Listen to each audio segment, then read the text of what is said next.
Hey friends, David here from Learn Christmas Lighting, and what you can't see right now is I've got a whole mess of things across my desk here because I want to talk to you in this video about once your display is up, how do you troubleshoot things? How do you fix problems? How do you keep this thing running when things stop working? Now, if you've been watching my channel for any amount of time, or maybe you're a member of Learn Christmas Lighting Academy, then you know how much of a fan I am of making our displays as stress-free as possible. So when things break, don't worry, don't stress out. Oftentimes, the solutions are pretty simple, okay? My first and number one tip actually for this is, say you have a pixel go out. You have a light go out, you have a prop stop working, a cable goes bad, whatever. Having extras of most of your things on hand, if not everything, extra extension cables, extra pigtails going into your controllers, extra props. Like I have snowflakes on my house. I actually have 4, even though only 3 go up. Extra chroma trims or vertical strips. Anytime you have extra of any of that stuff, it's going to make this process much easier. Because instead of having to, have your show be, limping, basically, instead of having your show be not complete, you can just switch out the prop entirely the next day or whenever, fix the thing. But let's talk about actually fixing the thing. So the very first thing that we see every year is people talk about replacing pixels. You're going along, you've got a string of pixels, and one of them stops working, right? Say it's this guy right here who stops working. Okay, there's a couple things you want to do. This is a bullet node, but if it were a regular node, and I got some of those over there too, the process is exactly the same. So you want to look first at which way the data is flowing. On a lot of the square nodes, you have an arrow. But even on the regular, you've got the wires labeled 12 volt, ground, and then you've got data. And usually the data is DI and DO for data in and data out. And of course, the way that plugs into the controller is where the data in's coming and the end of the string is the data out. So this pixel's bad, okay? First thing I'm going to do is I grab a Sharpie. Hopefully I have a Sharpie. I got a Sharpie. Grab a Sharpie, and when I see it, if it's at night, if I'm not going to fix it that night, or even if I am, and I'm going to unplug it, I'm just going to marker it with Sharpie. I'm not going to do that because this is not actually a bad pixel, okay? Because we're not going to use this anymore, and I want to be able to find it easily. So hit it with the Sharpie. Then look at which way the data is flowing, okay? In this instance, the data is flowing this way, okay? So this is the pixel before it. Now, you've probably heard people say, maybe you've watched forums, seen stuff online, when you're replacing a pixel, replace the pixel itself and the one before it. Why is that? Well, one of the most common ways that these things fail is if the solder joints go bad. Okay, or something goes on with that solder joint or the wire between the 2 pixels. Maybe it gets pinched, whatever. Okay, so if this pixel is bad and I just replace only this pixel, the new pixel I put in might also not work. This is problematic because if the problem's at the pixel before it, then just replacing this pixel is not going to do any good. You need to replace both. So that's where that mentality comes from, and it's good methodology. Okay, now, if these pixels, as you're cutting them out, are in a Boscoyo strip, a mega strip, a chroma strip, a matrix, something like that, do be careful as you push the pixel out of that material. Okay, you want to be gentle with it. You want to have pressure on the back of it, around the sides of the pixel, so that you're not bending the material and potentially breaking it. The chroma trim in particular, it can be a little brittle. The vertical strips usually aren't too bad, but you can break them, especially if the weather's freezing. So just be careful with that.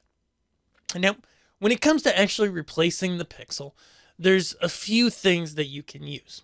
Okay, you're gonna grab some wire cutters. Like I've got these wire strippers that are self-adjustable in my hand.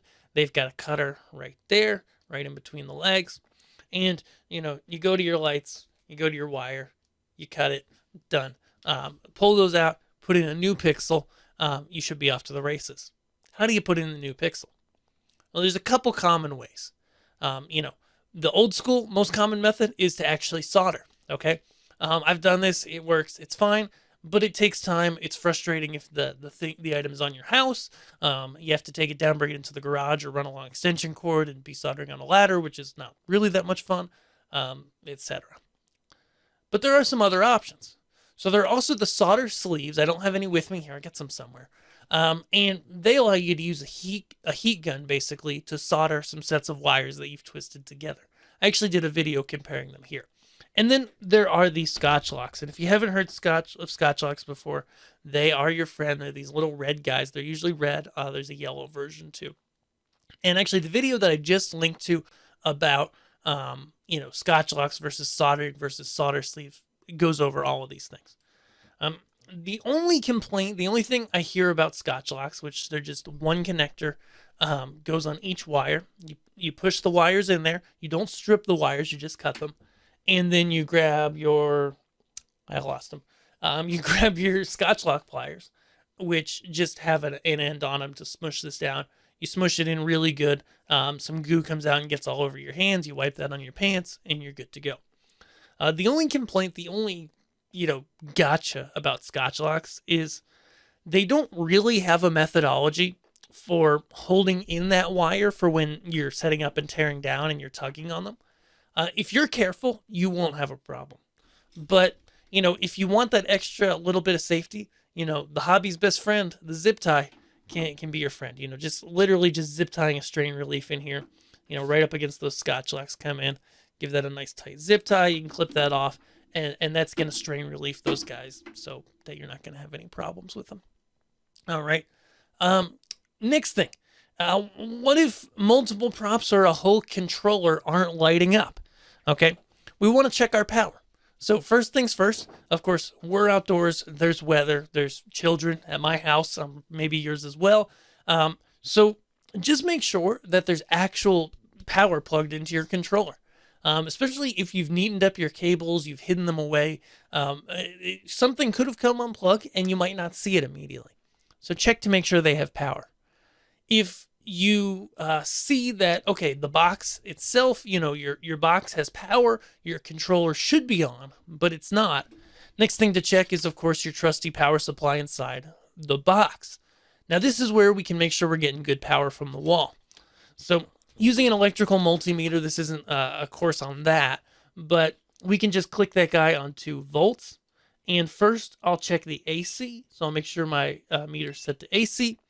And then I can just hook the probes up really simply with AC power on a typical Meanwell or similar power supply. We've got here where our ground, neutral, and live come in. For live, you're going to see in a typical residence in the United States about 115 volts between the live and neutral. So if you hold your probes on those, you'll see about 115 volts. Live to ground should be about the same.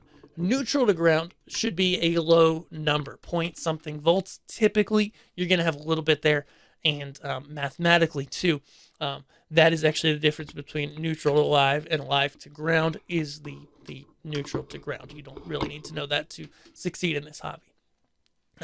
If you verify that you've got good voltage coming in the power supply, then with the display up carefully, check the voltage plus and voltage minus terminals on your power supply. Okay. That's going to show you, are you getting the 5 or 12 volts that your power supply is supposed to get you coming out? If you're not, if it's going crazy, like if it's really high, you might have just fried stuff. That doesn't happen with the Meanwells, like ever, but it does happen with cheaper power supplies. If you're getting nothing, then you got a problem. Switch out that power supply. If you are getting something, then you can check on the controllers actually. This is just the culp. It's not wired for use, but it's wired for testing. So these wires are really thin. Check those inputs again. Voltage on the multimeter. And I forgot to mention, switch that to DC when you're doing the low voltage, the 12 volt or 5 volt, or the input of the controllers. Set that to DC for metering. You're going to see right around that 12 volt mark, 11.8, whatever, something in that range. You should see that on the inputs of your controller. If you're seeing that on the inputs of your controller, you verified that these wires are tight, they're stripped, they're in the screws, then you probably have a controller problem. Try swapping out a controller, something like that. Unfortunately, this doesn't happen a lot, but it can happen. Next thing, cables. So out of your controllers, of course, we've got cables going into our lights. Sometimes these cables get wet on the inside. They are waterproof connectors, but that's not always the case. So what I like to do when I'm setting up is get a little dielectric grease. I'll put an image on the screen here, which is just like, it's spark plug grease. And what it does, you may have heard of it before, is it's a grease. It's like Vaseline that you can put in the connector. You just need a little. And it keeps the water away from the electrical connections. So these waterproof connectors, the X Connects or the others that are out there, they're fairly waterproof, but water does get in sometimes. And when water does get in, the dielectric grease will keep it from arcing between the electrical connections for the different pins, and will keep your display running smoothly. A lot of times I've seen flickering on displays from this, kind of like, or if you bring things up to full, you can get some erratic strobing. That's going to be caused by this. And so you'll want to go ahead, and if it's not corroded yet and you don't have to change the plug, get some dielectric grease in there ASAP to keep that thing high and dry and happy. Other things, if you have problems, this doesn't happen much, but occasionally somebody mentions that their controller boxes, whether they be an ammo box or a cable guard box, that they have problems with vandalism or with people opening stuff or getting stuff in there. A couple things you can do. One, go buy high voltage stickers off Amazon and stick them to everything. You can even buy these stickers that you may have seen before. The not only will this kill you, but it will hurt you as you're dying. That's not that friendly, but it should keep people out of your controllers. But the other thing you can do, just common sense, is any ammo box or controller is going to have a place for a lock on it. Because think about it, these are ammo boxes. They're made for ammunition or cable boxes, which sometimes have equipment in them. And they always have a spot for a lock. So you can put a lock on them. Granted, it's a plastic box.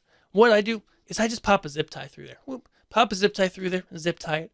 Then nobody's in there. Nobody's messing around. Again, this doesn't happen to me. I don't see it happen a lot. But it would only take one person on a rainy day to open up a box and, destroy your main controller and possibly hurt themselves, potential lawsuit, all kinds of bad stuff, right? So nobody wants that.